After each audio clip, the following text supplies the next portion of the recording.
تھپڑ کی آواز پورے گیراج میں گھومی تھی۔ وہ معصوم پردے کی حالت میں زمین پر اوندے منہ گری تھی۔ اس کا جسم خوف و ہراس سے لرز اٹھا تھا اور تھپڑ کی شدت سے سر بری طرح چکرانے لگا تھا۔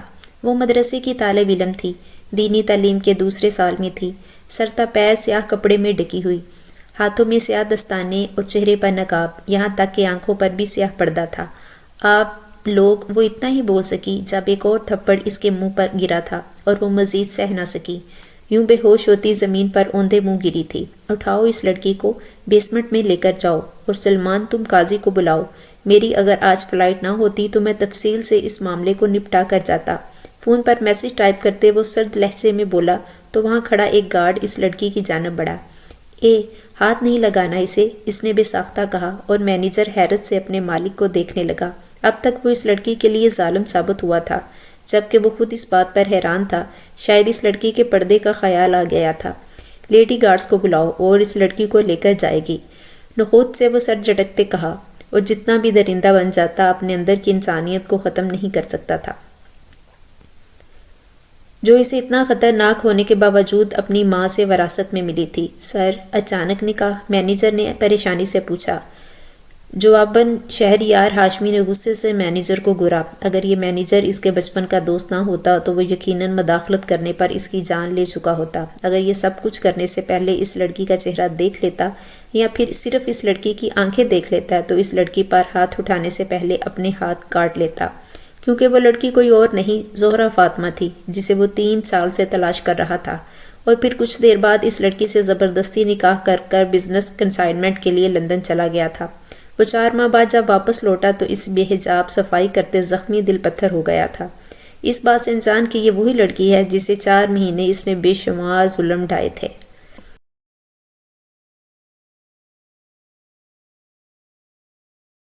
اسے ڈھونڈ لو شہریار، اگر میری بچی نہ ملی تو میری روح نہیں نکل پائے گی، مرتے وقت مجھ پر اس کی فکر رہے گی۔ ہسپتال کے ٹھنڈے کمرے میں اس کی خالہ بستر مرگ پر لیٹی اذیت سے بولی تھی، جس پر شہریار بے بسی سے لب بیچ گیا تھا۔ جس خالہ نے اسے ماں بن کر پالا تھا، اس خالہ کو اتنی اذیت میں دیکھ کر وہ کچھ نہیں کر پا رہا تھا۔ تم وعدہ کرو شہریار، میرے مرنے سے پہلے اسے ڈھونڈ لو گے۔ میری بیٹی بہت معصوم ہے، اسے دیکھے 12 سال گزر گئے۔ اس کی چیخیں میرے کانوں میں گونج رہی ہیں۔ وہ سر پٹکتے رونے لگی تو شہریار فوراً ان کے قریب آیا، ان کے سر پر ہاتھ پھیرتے انہیں تسلی دینے لگا۔ میں نے وعدہ کیا ہے نا آپ سے، میں اسے ڈھونڈ لوں گا، جلد ہی وہ آپ کے پاس ہوگی، میں اس پر آنچ بھی نہیں آنے دوں گا۔ ان کا ماتھا چومتے وہ مزید وہاں نہیں رکا تھا۔ کمرے سے باہر نکلتے ہی اس کے تاثر انتہائی حد تک سخت ہو چکے تھے۔ تنے جبڑوں کے ساتھ وہ ڈاکٹر کے روم کی جانب بڑھا۔ اس کے پیچھے ہی 2 گارڈز تھے۔ لوگ رشک سے اور حسرت سے اس کی شاندار پرسنالٹی کو دیکھ رہے تھے۔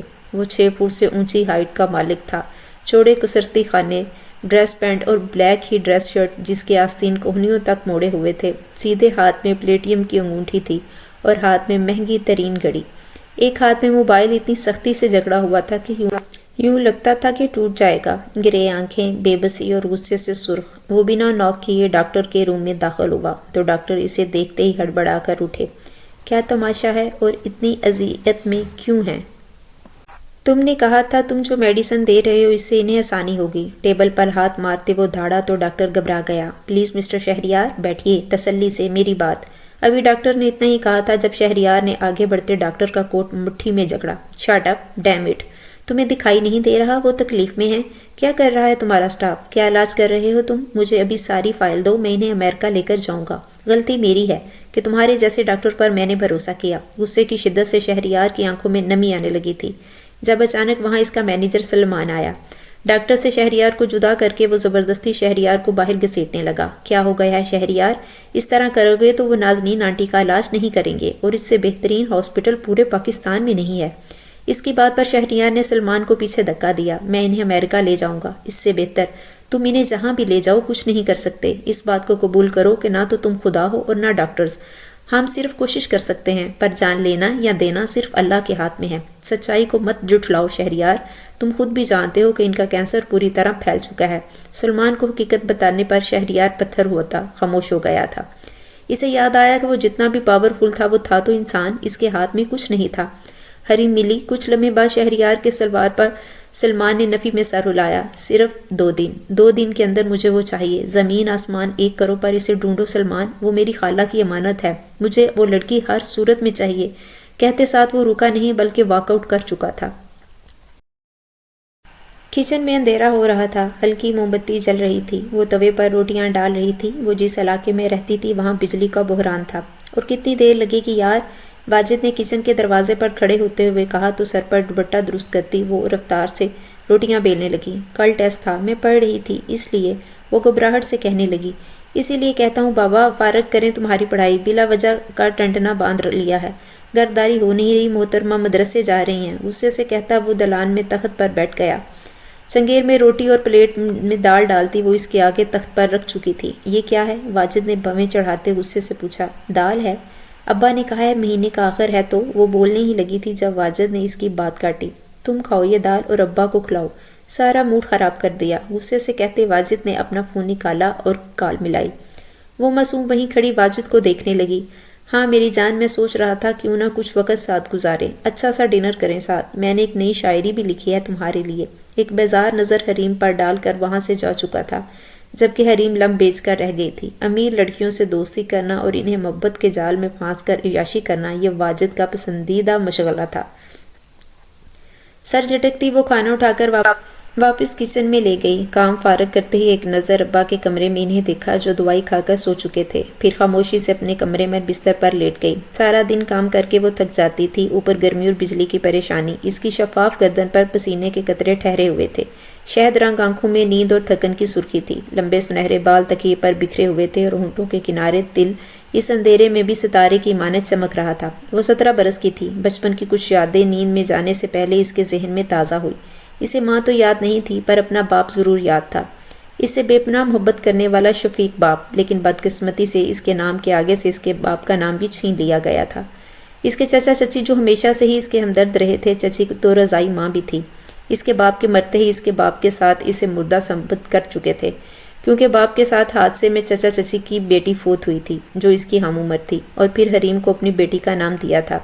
سائرہ افضل گھر اور کاروبار چچا نے اپنے نام کر لیا تھا، لیکن بدقسمتی سے وہ کچھ ہی عرصے میں ڈوب چکا تھا۔ چچی تو چند سالوں کی غربت سہنے کے بعد چچا سے طلاق لے کر جا چکی تھی اور وہ گھر کی ملازمہ بن کر رہ گئی تھی۔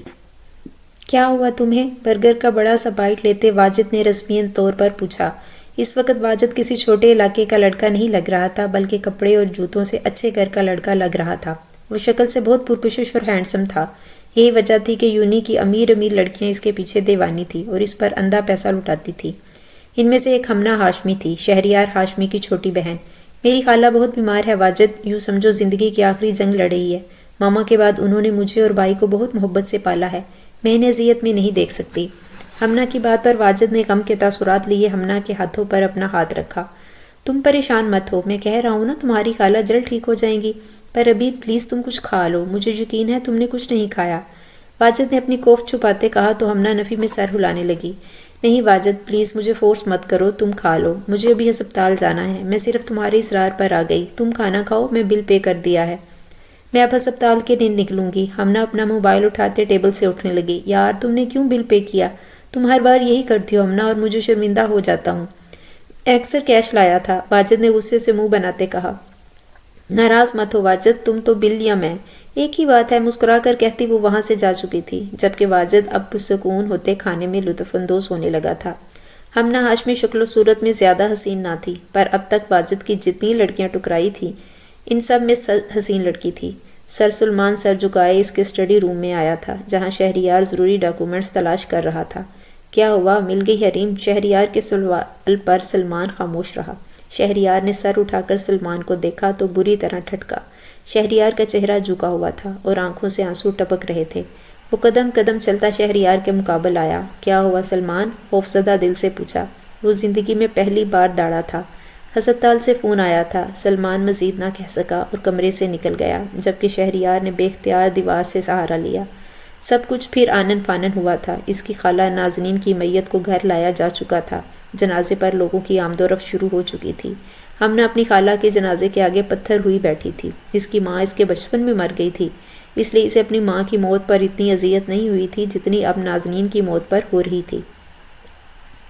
دن تیزی سے گزرا اور وہ وقت آیا جب شہریار نے نازنین کو لحد میں اتارتے اس پر مٹی برابر کر دی۔ وہ واپس گھر لوٹا تو ہمنا کو یوں ہی پتھر بیٹھا دیکھ کر اسے سینے میں بیچ لیا۔ سب افسوس سے شہریار ہاشمی کو دیکھ رہے تھے۔ وہ جو چٹان کی طرح مضبوط اور سخت تھا بالکل کمزور لگ رہا تھا۔ بھائی، خالہ چلی گئی، ہمنا بری طرح سسکنے لگی۔ شہریار اس کی پیٹھ تھپ تھپا رہا تھا اور آخری وقت تک حریم کو پکارتی پکارتی مر گئی۔ بھائی، ان کی اذیت بھری پکاریں میرے کانوں میں گونج رہی ہیں۔ وہ کہہ رہی تھی اگر وہ مر بھی گئی تو ان کی روح کو سکون نہیں ملے گا۔ اب کہ ہمنا کی بات پر شہریار کی سانس گھٹنے لگی۔ میرا وعدہ ہے خالہ، میں جلد حریم کو ڈھونڈ نکالوں گا، اسے محفوظ رکھوں گا، ساری زندگی سے کوئی تکلیف نہیں ہونے دوں گا۔ وہ خود سے عہد کر رہا تھا۔ شہریار آفس سے لوٹا جب وہ ہمنا کے کمرے کی جانب بڑھا۔ کمرے کا دروازہ آہستگی سے کھولا تو ہمنا بیڈ پر اوندے منہ تکیے میں سر دیے لیٹی تھی۔ شہریار نے گہری سانس لیتے ہوئے اس کے پاس بیٹھتے اس کے سر پر ہاتھ پھیرا۔ آج بھی یونیورسٹی نہیں گئی تم؟ شہریار کی آواز پر وہ اداسی سے اٹھ بیٹھی۔ بھائی، خالہ کو گئے 4 دن ہو گئے، پر اب تک یقین نہیں آ رہا کہ وہ چلی گئیں۔ اچانک ہمنا نے روتے شہریار کے سینے پر سر رکھا۔ ان کا جانا ایسے ہی لکھا تھا ہمنا، لیکن تم ایسے اداس رہ کر مجھے بہت تکلیف دے رہی ہو۔ تم واحد رشتہ ہو میرے پاس، تمہاری آنکھوں میں ایک آنسو برداشت نہیں کر سکتا میں۔ کل سے یونی جانا سٹارٹ کرو۔ شہریار کی بات پر وہ اس بات میں سر ہلانے لگی۔ اگلے دن وہ یونی گئی تھی۔ دل بہت بوجھل تھا۔ زیادہ بوجھل اس بات پر تھا کہ 4 دن ہو گئے تھے واجد نے کوئی رابطہ نہیں کیا تھا، جبکہ وہ چاہتی تھی واجد اس کا غم خوار بنے۔ واجد کہاں ہے؟ کلاس میں بھی نہیں ہے۔ سب خیریت؟ ہمنا نے اپنی دوست سے پریشانی سے پوچھا۔ ایم پی منور کی بیٹی کا ٹرانسفر ہماری یونی میں ہوا ہے 4 دن پہلے۔ بہت حسین بھی ہے اور بے انتہا دولت مند، شاید تم سے بھی زیادہ، اس کے دوست نے سنجیدگی سے کہا تو ہمنا ناسمجھی سے اسے دیکھنے لگی۔ میں تم سے واجد کا پوچھ رہی ہوں اور تم ایم پی منور کی بیٹی کا بتا رہی ہو؟ مجھے کسی میں دلچسپی نہیں، ہمنا نے ماتھے پر بل ڈالے کہا۔ ہاں، پر تمہاری اس لالچی واجد کو دلچسپی ضرور ہے۔ 4 دن سے اس کے آگے پیچھے دم چھلا بنا گھوم رہا ہے وہ۔ 4 دنوں میں ہی سمیر زادی نے واجد کو گاڑی گفٹ کی ہے۔ مجھے تو سمجھ نہیں آتا اس لفنگے میں ایسا کیا ہے کہ سب لڑکیاں اس کے پیچھے دیوانی ہو جاتی ہیں۔ کیا تم لوگوں کو نظر نہیں آتا کہ وہ پیسوں کے لیے امیر لڑکیوں کے آگے پیچھے گھومتا ہے؟ اپنے دوست کی باتوں پر ہمنا کی سانس گھٹنے لگی، چہرہ سرخ پڑنے لگا۔ واجد کہاں ہے؟ خود پر جبر کرتے ہمنا نے پھر پوچھا۔ کالج کے ساتھ والے کیفے میں بیٹھا ہے، اس حسینہ کے ساتھ، نخوت سے کہتی اس کے دوست سر جھٹک گئی، جبکہ ہمنا واپس اپنی گاڑی کی جانب بڑھی۔ یونیورسٹی کے ساتھ والے کیفے کے سامنے گاڑی روکتے وہ جو ہی اندر گئی اس کی نظر واجد پر پڑی تھی، جو اس نازک حسین لڑکی کا ہاتھ تھامے بیٹھا کسی بات پر مسکرا رہا تھا۔ وہ شدید غصے میں واجد کی جانب بڑھی تھی اور جاتے سار ٹیبل پر زوردار طریقے سے ہاتھ مارا تھا۔ یہ کیا بدتمیزی ہے؟ وہ لڑکی غصے سے بولی۔ اپنی بکواس بند کرو، یہ سب کیا تماشا ہے واجد؟ اس لڑکی کو شٹ اپ کی کال دیتی وہ واجد کی طرف بڑھی۔ واجد نے گہری سانس لی جیسی اس کی توقع تھی۔ تم ابھی جاؤ ہمنا، بعد میں بات کریں گے، واجد نے مقابل کھڑے ہوتے تحمل سے کہا، پر اگلے ہی لمحے ہمنا کا ہاتھ اس کے گال پر نشان چھوڑ گیا۔ کیفے میں بیٹھے لوگ ویڈیو بنانے لگے۔ واجد کا حال سبکی سے برا ہو گیا۔ دکھا دیا نا تم نے، تم 2 ٹکے کے مرد ہو، تم میں عزت دے کر سر پہ بٹھایا تھا، پر اوقات بتا دی تم نے اپنی کہ تم پاؤں کی جوتی بننے کے بھی قابل نہیں۔ ہمنا کی بات پر واجد کی آنکھیں سرخ پڑنے لگیں۔ ایم پی منور کی بیٹی اپنا چہرہ چھپاتے وہاں سے نکل گئی تھی۔ تم نے تھپڑ مار کر اچھا نہیں کیا، واجد نے دانت پیستے کہا، پر اگلے لمحے منہ پر ایک اور تھپڑ اس کی بولتی بند کر گیا۔ ہمنا اگلے پل کیفے سے نکل گئی، بلکہ واجد اپنے پیروں پر کھڑا رہنا مشکل ہو گیا۔ ہمنا اپنی گاڑی میں بیٹھتی سیدھا مینشن لوٹی تھی۔ اپنے کمرے میں پہنچتی وہ بری طرح رونے لگی تھی۔ پہلے خالہ کا غم، اس کے بعد واجد کی بے وفائی کا۔ اسے لگا وہ سانس نہیں لے سکے گی۔ اس دن ہمنا کو شدید بخار ہوا اور وہ 1 ہفتہ یونی بھی نہ گئی۔ اپنا فون بھی غصے سے توڑ دیا۔ جب وہ شہریار کی اصرار پر 1 ہفتے بعد یونی گئی تو یونی میں داخل ہوتے ہی سب کی مزاحیہ خیز نظریں اپنے اوپر دیکھتے عجیب سا احساس ہونے لگا۔ سب اسے دیکھ کر ہنس رہے تھے۔ اسے دیکھتے ہی چیمگوئیاں شروع ہو گئی تھی۔ وہ کلاس میں پہنچی تو وہاں سب اسے دیکھتے مسکرانے لگے۔ یہ سب مجھے دیکھ کر کیوں ہنس رہے ہیں؟ ہمنا نے پوچھا، جس پر ہمنا کی دوست نے کچھ لمحے غصے سے ہمنا کو گھورتے اپنا موبائل آن کر کے ہمنا کے سامنے رکھا، اور جیسے جیسے ہمنا سب دیکھتی گئی اس کی جان نکلنے لگی۔ اس کی اور واجد کی پرائیویٹ چیٹ لیک ہو چکی تھی۔ اس چیٹ میں ایسا بہت کچھ تھا جو لیک نہیں ہونا چاہیے تھا۔ اس نے اپنا آپ زمین میں دستا ہوا محسوس ہوا۔ یہ سب آنکھیں خوف سے ڈبڈبا گئیں۔ یہ سب تمہاری ان تھپڑوں کا بدلہ ہے جو تم نے واجد کو مارے تھے، اور ان کی ویڈیو وائرل ہوئی تھی۔ اس ذلت کا بدلہ لیا ہے اس نے تم سے۔ بہت شرم کی بات ہے ہمنا کہ تم نے واجد سے محبت میں ایسی باتیں کی۔ اپنی دوست کا آخری جملہ سنتے وہ بے یقینی سے اپنی دوست کو دیکھنے لگی۔ کیا وہ اپنی دوست کی نظروں میں بھی گر گئی تھی؟ کیا تم واجد کے ساتھ فزیکل؟ اس کی دوست نے خدشہ ظاہر کرتے پوچھا تو ہمنا نے وہاں پر رکنا مشکل ہو گیا۔ وہ بھاگتے ہوئے وہاں سے نکلی، اپنی گاڑی میں بیٹھتی ریش ڈرائیونگ کرتے مینشن پہنچی اور اپنے کمرے میں بند ہو گئی۔ یہ چیٹس شہریار تک بھی پہنچے گی اور باقی سب کی طرح وہ بھی ہمنا کو گرا ہوا سمجھے گا، اس کی دوست کی طرح۔ باقی سب بھی یہی سمجھ رہے ہوں گے کہ وہ واجد کے ساتھ فزیکل ریلیشن میں تھی۔ اس کا دماغ معاف ہونے لگا تھا، اسے شہریار سے بھی خود محسوس ہو رہا تھا۔ لوگوں کی نظریں اب اپنے وجود پر گرتی ہوئی محسوس ہو رہی تھیں جب اچانک ملازمہ نے دروازے پر دستک دی اور کہا، میڈم آپ کے لیے فون ہے۔ خود پر قابو پاتے ہمنا نے دروازہ کھولا اور فون لے کر فوراً بند کر دیا۔ لینڈ لائن پر واجد کی کال تھی۔ تم تو فون بند کر کے بیٹھی ہو یار، آج اپنا تماشا تو دیکھ، کیا ہوگا جانم؟ واجد کی بات پر وہ زور سے چیخی۔ یہ سب تم نے ٹھیک نہیں کیا واجد، میں تمہیں ابھی ہمنا نے اتنا ہی کہا تھا کہ جب واجد نے اس کی بات کاٹی، صبر تو کرو بیبی، میری بات تو سنو، یہ جو چیٹس لیک ہوئی ہیں یہ پہلے تھپڑ کا بدلہ ہے۔ یاد کرو تم نے 2 تھپڑ مارے تھے، ابھی دوسرے تھپڑ کا بدلہ باقی ہے۔ واجد کی بات پر ہمنا کے رونگٹے کھڑے ہونے لگے۔ کیا مطلب؟ کامتی آواز میں پوچھا۔ مطلب یہ کہ ہم دونوں کے پرائیویٹ مومنٹ، ہماری قربت کی ویڈیوز بھی تو لیک کرنی ہے ابھی۔ واجد کی بات پر ہمنا پتھر ہو گئی۔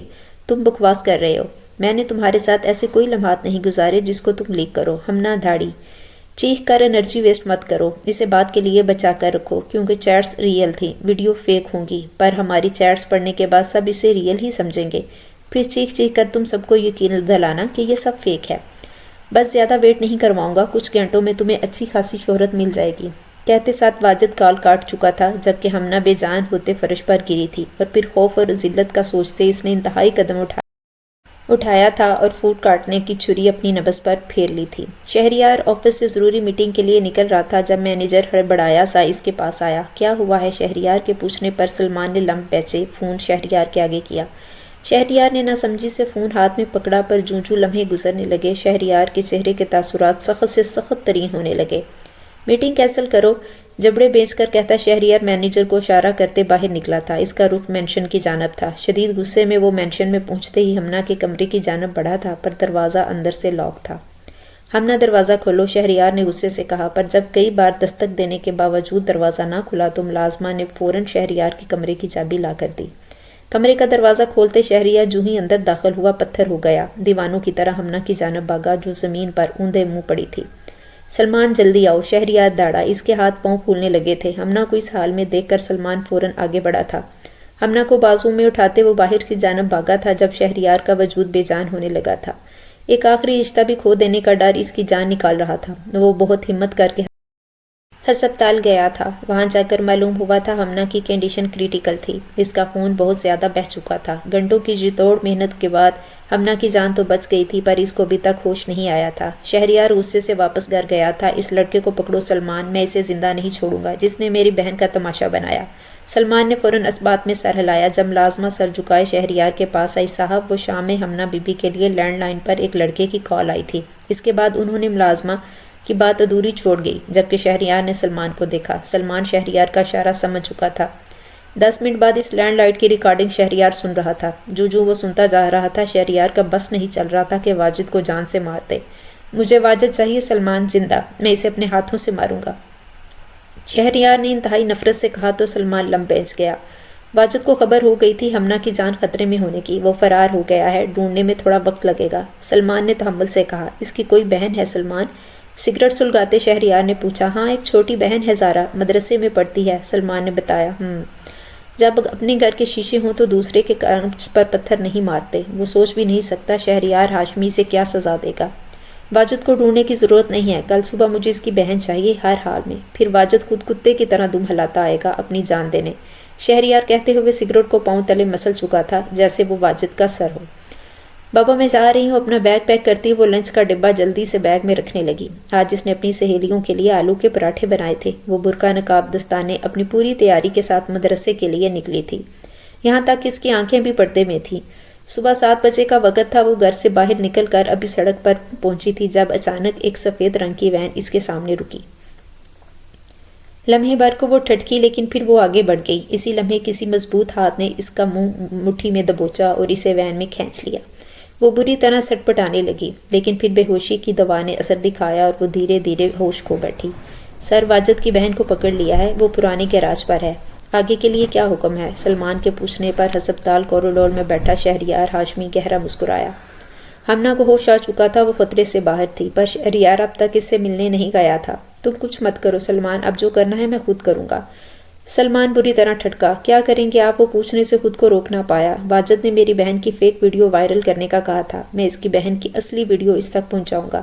شہریار غصے میں کہتا باہر کی جانب بڑھنے لگا۔ وہ لڑکی واجد کی بہن نہیں لگتی، بہت پردے دار ہے۔ سلمان کی بات پر شہریار نے اسے غصے سے گھورا۔ میں اس کی حمایت نہیں کر رہا، آپ واجد کے ٹکڑے کر کے چیل کووں کو کھلا دے، لیکن واجد کا بدلہ لینے کے لیے اپنے آپ کو گرانا۔ سلمان مزید کہنا چاہتا تھا، پر شہریار کی سرد نظروں کے آگے خاموش ہو گیا۔ آفس میں 3 گھنٹے کی میٹنگ ختم کرنے کے بعد سلمان کے ساتھ پرانے گیراج گیا تھا۔ وہ اندر داخل ہوا تو سیاہ لبادے میں ایک وجوہ زمین پر کونے میں بیٹھا نظر آیا۔ اے لڑکی، ادھر دیکھو۔ شہریار کی گرجدار آواز پر وہ سہمی ہوئی سی آگے بڑھی تھی۔ پلیز مجھے جانے دیں، میں نے کچھ نہیں کیا۔ وہ ایک نظر وہاں کھڑے سب لوگوں کو دیکھتی منت بھرے لہجے میں بولی۔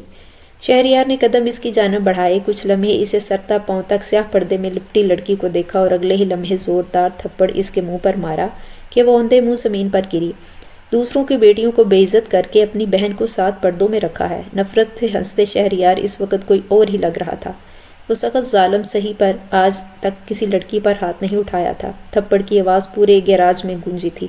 وہ معصوم پردے کی حالت میں زمین پر اوندھے منہ گری تھی۔ اس کے جسم خوف و ہراس سے لرز اٹھا تھا اور تھپڑ کی شدت سے سر بری طرح چکرانے لگا تھا۔ بمشکل کھڑے ہوتے وہ پیچھے ہٹنے لگی۔ آپ لوگ، وہ اتنا ہی بول سکی تھی جب ایک اور تھپڑ اس کے منہ پر پڑا تھا اور وہ مزید سہ نہ سکی۔ یوں ہوش کھوتی زمین پر اوندھے منہ گری تھی۔ اٹھاؤ اس لڑکی کو، بیسمنٹ میں لے کر جاؤ، اور سلمان تم قاضی کو بلاؤ۔ میری اگر آج رات فلائٹ نہ ہوتی تو میں تفصیل سے اس معاملے کو نپٹاتا۔ فون پر میسج ٹائپ کرتے وہ سرد لہجے میں بولا تو وہاں کھڑا ایک گارڈ اس لڑکی کی جانب بڑھا۔ ہاتھ نہیں لگانا اسے، اس نے بے ساختہ کہا تھا، اور مینیجر سلمان سے شہریار کو دیکھنے لگا۔ اب تک تو وہ اس لڑکی کے لیے ظالم ثابت ہوا تھا، جبکہ وہ خود اپنی بات پر حیران تھا۔ شاید اس لڑکی کے پردے کا خیال آ گیا تھا۔ لیڈی گارڈز کو بلاؤ، وہ اس لڑکی کو لے کر جائے گی، نحوس سے سر جھٹکتے کہا۔ وہ جتنا بھی درندہ بن جاتا اپنے اندر کی انسانیت کو ختم نہیں کر سکتا تھا، جو اسے خطرناک ہونے کے باوجود اپنی ماں سے وراثت میں ملی تھی۔ سر، اچانک نکاح؟ سلمان نے پریشانی سے پوچھا۔ جواباً شہریار ہاشمی نے غصے سے سلمان کو گھورا۔ اگر یہ مینیجر اس کا بچپن کا دوست نہ ہوتا تو یقیناً وہ مداخلت کرنے پر اس کی جان لے چکا ہوتا، اور وہ یہ سب کچھ کرنے سے پہلے اس لڑکی کا چہرہ دیکھ لیتا، یا پھر صرف اس لڑکی کی آنکھیں ہی دیکھ لیتا تو اس لڑکی پر ہاتھ اٹھانے سے پہلے اپنا ہاتھ کاٹ لیتا، کیونکہ وہ لڑکی کوئی اور نہیں، حریم تھی، جسے وہ 3 سال سے تلاش کر رہا تھا۔ اس کی خالہ کی اکلوتی بیٹی حریم، جس کی حفاظت کا ذمہ اس نے لیا تھا، اور پھر کچھ دیر بعد نکاح ہوا آیا تھا۔ اس معصوم سے تو اس کا حقیقی نام اور اس کے والد کا حقیقی نام بھی نہیں پوچھا گیا تھا، بلکہ زارا کی حیثیت سے شہریار نے اس سے نکاح کیا تھا۔ ابھی نکاح ہوا ہی تھا جب اسے اچانک ہسپتال سے کال آئی۔ ڈاکٹر کا کہنا تھا کہ ہمنا کو نروس بریک ڈاؤن ہوا ہے اور بے انتہا خوف کے عالم میں ہسپتال بھاگا تھا، لیکن جانے سے پہلے پلٹا تھا، اور سلمان کو وہ روکتے ہی کہا تھا، تم میرے ساتھ نہیں جاؤ گے، یہیں رہو گے۔ اندر لیڈی گارڈز کو بھیجو، ان سے کہو کہ مجھے اس لڑکی کی چیخیں سننی ہیں۔ وہ چیخیں ایک ریکارڈ میں ریکارڈ کرو۔ واجد کے باپ کو بھجوا دو، تاکہ واجد ان سے رابطے میں ہو تو وہ خود باہر آ جائے۔ کہتے ساتھ شہریار وہاں سے نکل گیا۔ جبکہ سلمان نے لیڈی گارڈز کو اشارہ کیا تو وہ خاموشی سے اس کمرے کی جانب چلی گئی جہاں وہ تھی۔ کچھ لمحے بعد اس معصوم کی چیخیں گیراج میں گونجنے لگی۔ ہسپتال میں ڈاکٹر نے تفصیلی ملاقات کے بعد ان سب کچھ کنٹرول میں ہونے کے بعد گھر گیا۔ ڈاکٹر نے کہا تھا کہ ہمنا شدید ذہنی دباؤ میں ہے۔ فی الحال ڈاکٹر نے شہریار کو بھی ہمنا سے ملنے سے منع کیا تھا۔ وہ سائیکیٹرسٹ کو ہمنا کے لیے ہائر کیا تھا، جو ہر لمحے اس کے ساتھ رہ کر اس کی کاؤنسلنگ کر سکے۔ وہ خود مینشن پہنچا تو اسے سیکرٹری نے ریمائنڈر دیا کہ اسے 2 گھنٹے بعد لندن جانا تھا۔ اگر یہ میٹنگ ضروری نہ ہوتی تو وہ کبھی بھی نہ جاتا، لیکن پھر اس کے اگلے لمحے ہی سلمان کی جانب سے ایک ریکارڈنگ بھیجی گئی، جس میں حریم کے رونے کی آواز پناہ مانگتی اور درد بری چیخیں تھی۔ اچانک شہریار کا دل عجیب ہونے لگا، ذہن میں نازنین گھومنے لگی۔ اس نے سلمان کا میسج ڈراپ کیا، بس اب روک دو، میں باقی خود واپس آ کر دیکھوں گا۔ اس کے بعد وہ لندن گیا تھا۔ 4 مہینے کا بزنس پیریڈ اس نے 3 دن میں پورا کیا تھا، اور 3 دن بعد وہ واپس پاکستان لوٹا تھا۔ سب سے پہلے ہسپتال، اور ہسپتال کے بعد سیدھا مینشن آیا تھا، جہاں اس لڑکی کو شفٹ کر دیا گیا تھا۔ کون سے کمرے میں ہے وہ؟ شہریار نے سگریٹ سلگاتے آنکھیں چھوٹی کیے گہرا کش لیا، اور وہ بہت تھکا تھکا سا لگ رہا تھا۔ سلمان نے کمرے کی جانب اشارہ کیا۔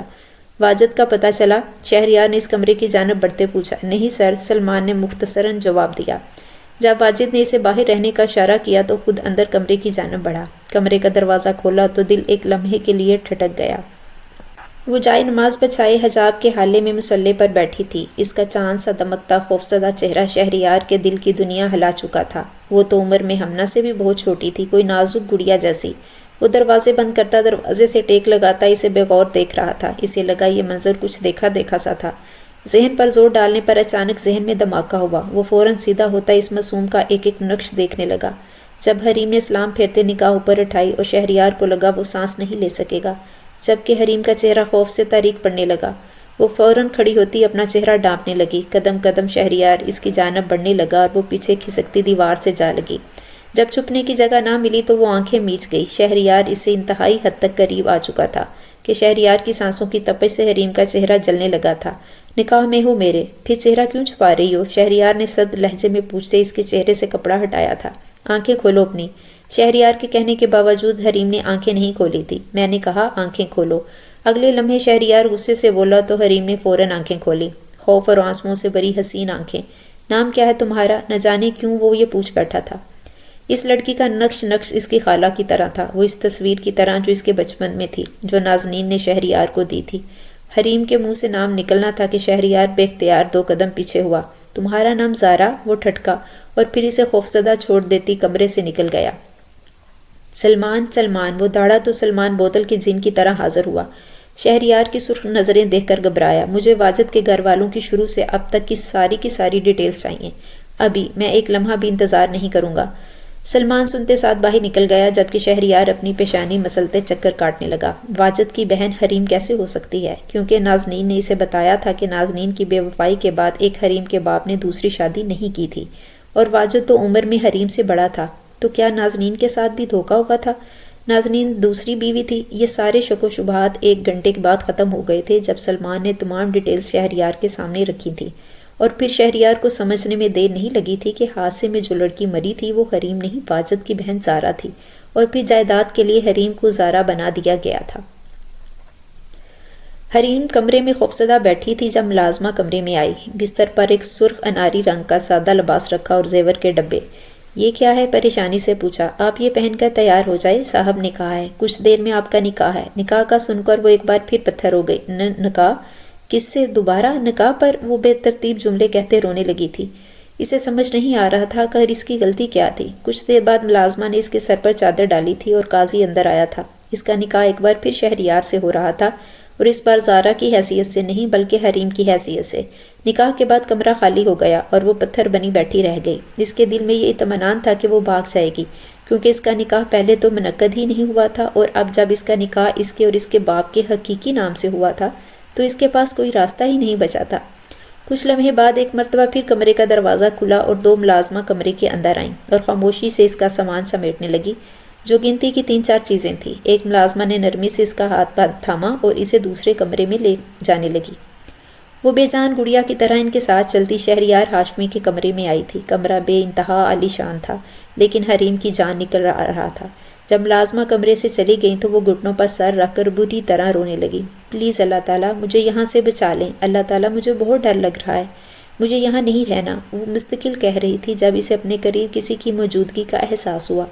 نظریں اٹھائیں تو شہریار اس کے مقابل کھڑا سنجیدگی سے اسے دیکھ رہا تھا۔ وہ شہریار کو دیکھتے پیچھے کھسکنے لگی اور پھر اپنے گھٹنے اپنے سینے سے لگاتی بری طرح سسکنے لگی۔ شہریار اس کے مقابل زمین پر بیٹھا۔ حریم آنکھیں میچ چکی تھی۔ شہریار نے ہاتھ کی پچھ سے نرمی سے اس کے گال کو چھوا۔ حریم نے جھٹکے سے آنکھیں کھولی۔ حریم؟ شہریار زیر لب اس کا نام بڑبڑایا۔ کس سے ڈر لگ رہا ہے تمہیں؟ شہریار نے نرمی سے پوچھا۔ اس کی نرمی حریم کو مزید ڈرا رہی تھی۔ آپ سے لگ رہا ہے، پلیز مجھے مارنا نہیں، مجھے بہت درد ہوتا ہے۔ وہ بری طرح روئے۔ شہریار کے خوف سے بولی تو شہریار کو اپنے آپ پر شدید غصہ آیا۔ دل کیا اپنے ہاتھ کا تن سے جدا کر دے جس سے حریم کو مارا تھا۔ ڈرو مت، میں تمہیں کچھ نہیں کہوں گا۔ شہریار نے اس کا ہاتھ تھامنا چاہا، جو وہ فوراً پیچھے کھینچ گئی۔ مجھے گھر جانا ہے، مجھے گھر بھیج دیں پلیز، حریم نے شہریار کا نرم پڑتے دیکھ کر گزارش کی۔ اپنے گھر پر ہی ہو تم، آج سے یہی تمہارا گھر ہے۔ شہریار یکدم سنجیدہ ہوا تھا۔ یہ میرا گھر نہیں ہے، مجھے اپنے گھر جانا ہے۔ وہ فوراً بولی، یہ تمہارا گھر ہے حریم، تمہاری ماں کا گھر۔ وہ تمہارا گھر نہیں ہے۔ شہریار کے منہ سے ماں کا لفظ سن کر وہ پتھر ہو گئی تھی۔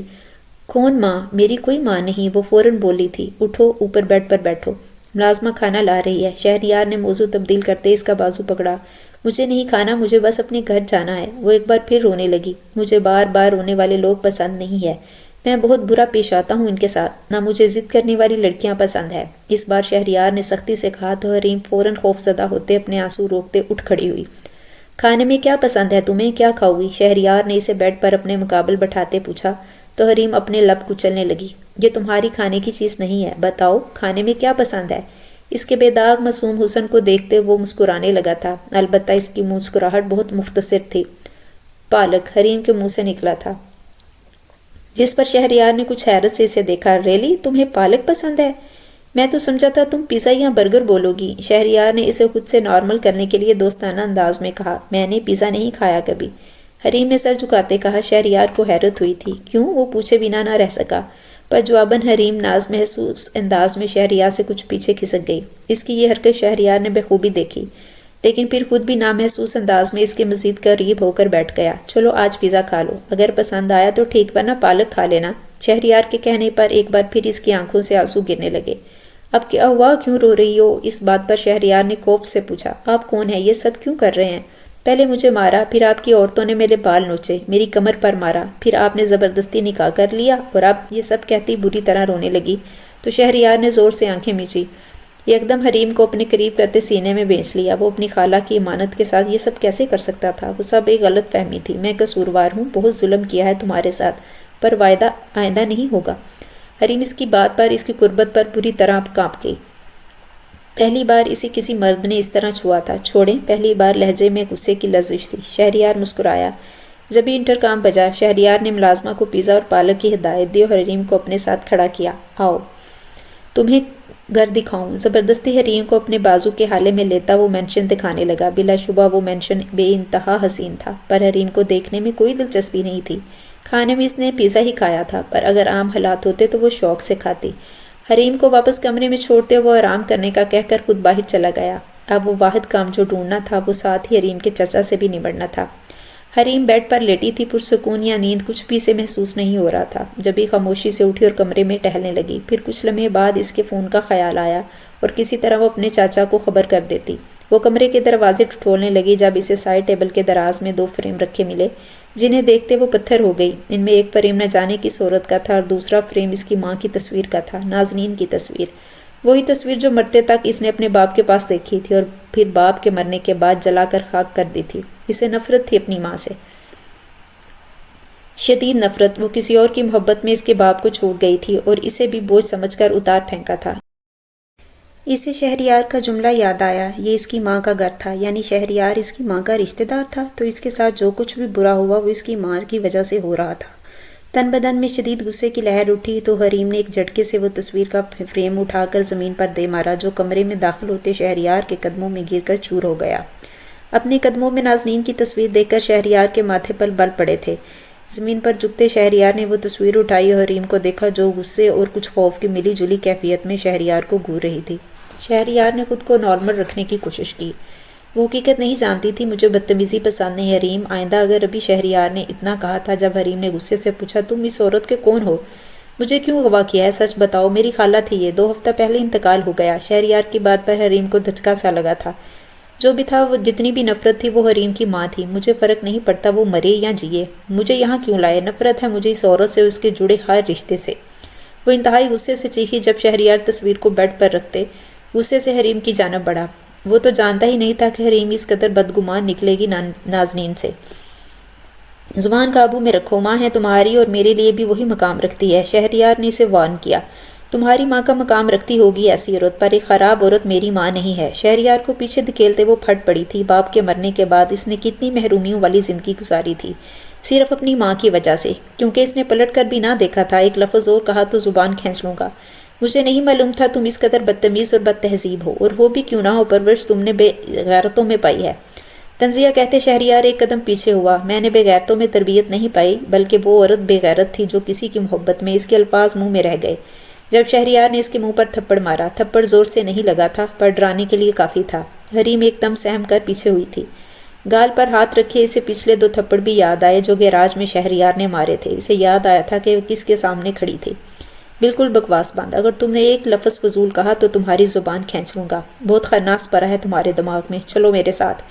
حریم کا بازو دبوچتے ہوئے اسے کمرے سے باہر کھینچنے لگا۔ وہ روتی ہوئی بنا کچھ کہے شہریار کے ساتھ کھینچنے لگی۔ جب شہریار اسے ڈرائنگ روم میں لایا اور ایک جھٹکے سے چھوڑا، سامنے ہی اس حریم کا چچا بیٹھا تھا۔ بابا، وہ روتے ہوئے اپنے چچا کی جانب آگے تھی۔ جب شہریار نے اس کا بازو پکڑتے اسے روکا، پہلے جو چچا بتانے آئے ہیں وہ سن لو، پھر اچھے سے گلے ملنا اپنے چچا کے، تنزیہ کہتے شہریار نے اسے ایک جھٹکے سے صوفے پر بٹھایا اور خود اس کے چچا کو گھورنے لگا، جو شہریار کی گوریوں سے خوف زدہ ہوئے سر چکائے۔ تمہاری ماں پاک باز تھی حریم، پر میں نے اس وقت بہک گیا تھا۔ میں نے تمہاری ماں کے ساتھ زبردستی کی کوشش کی تھی اور پھر بھائی جن کے ساتھ مظلوم بن گیا تھا۔ جب بھائی جان نے تمہاری ماں کا یقین نہ کیا تو غصے میں تمہاری ماں نے بھائی جان سے طلاق لے لی۔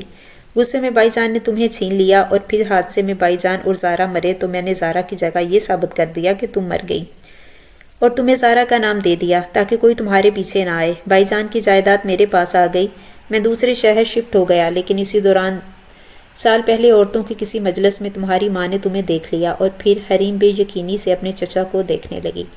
آپ جھوٹ کہہ رہے ہیں نا؟ ایسا کچھ نہیں ہے، حریم بے یقینی سے پوچھنے لگی۔ لیکن پھر شہریار کے گارڈز حریم کے چچا کو باہر لے گئے۔ حریم کے چچا کو دھوکہ دہی کے کیس میں جیل ہو چکی تھی۔ اپنے باپ کی جیل جانے کی خبر پر واجد فوراً منظر عام پر آیا تھا۔ لڑکی کو بدنام کرنے کے جرم میں اور بلیک میلنگ کے جرم میں واجد کو سخت سزا ہوئی تھی۔ کوئی وکیل ان کا کیس لڑنے کو تیار نہیں تھا۔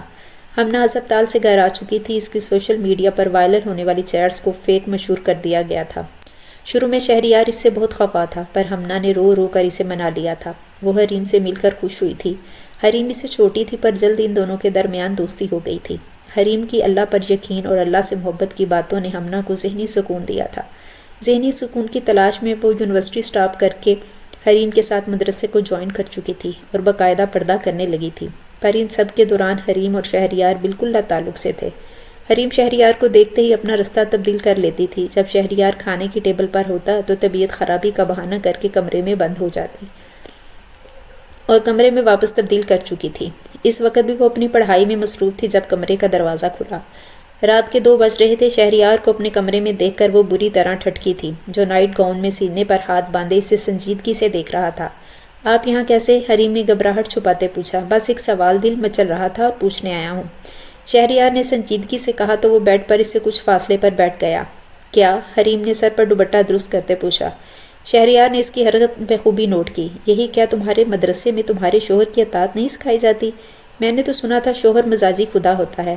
دین سے تعلق رکھنے والی عورتیں شوہر کو خوش رکھنے کی کوشش کرتی ہیں، انہیں سب سے زیادہ اہمیت دیتی ہیں، ان کے سکھ دکھ کی خبر رکھتی ہیں، ان کی ضرورتوں کا خیال رکھتی ہیں۔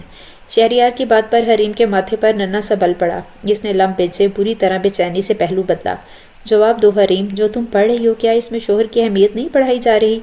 شہریار نے پھر پوچھا۔ میں جو دین پڑھ رہی ہوں اس میں شوہر بیوی پر ہاتھ نہیں اٹھاتا، بیوی پر چیختا نہیں، بیوی کو عزت اور اہمیت دیتا ہے، سب کے سامنے بھی اور تنہا بھی۔ اس کے لیے بیوی سر کا تاج ہوتی ہے۔ حریم نے اپنے دانست میں بہترین جواب دیا تھا۔